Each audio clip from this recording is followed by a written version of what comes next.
ప్రారంభోత్సవ కార్యక్రమంలో భాగంగా ప్రిన్సిపల్ గారికి, మోడల్ స్కూల్ బోధనా సిబ్బంది వారికి, అదేవిధంగా మా కుటుంబ సభ్యులు, కాంగ్రెస్ పార్టీ కుటుంబ సభ్యులకు, పాత్రికేయ సోదరులకు, మరి మీ అందరికీ, బాలబాలికలకు అందరికీ ఈరోజు బాలల దినోత్సవ శుభాకాంక్షలు, నమస్కారం. ఈరోజు చాచా నెహ్రూ గారి జన్మదినోత్సవం. దాన్నే భారత ప్రభుత్వం మరి బాలల దినోత్సవంగా, ఎందుకంటే జవహర్లాల్ నెహ్రూ గారికి ఒకతే కూతురు స్వర్గీయ ఇందిరాగాంధీ గారు. మరి జవహర్లాల్ నెహ్రూ గారు తను 11 సంవత్సరాలు జైల్లో స్వాతంత్ర పోరాటంలో భాగంగా మరి జైల్లో ఉండి కూడా అనేక పుస్తకాలు, అదేవిధంగా తన కూతురు ఇందిరాగాంధీ గారికి, ఇందిరాగాంధీ పేరు ప్రియదర్శిని, ఇందిరా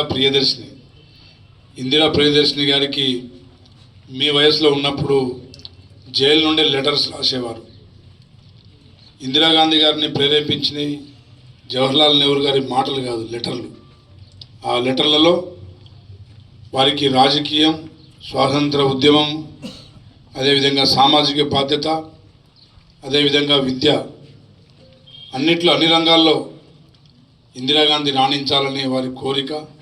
ఆ తదనంతరం ఇందిరాగాంధీ కాదు, ఈ దేశ పిల్లలందరూ మరి దేశ భవిష్యత్తు, పిల్లలే దేశ భవిష్యత్తు అని గుర్తించి పిల్లల్ని బాగా ఇష్టపడేవారు.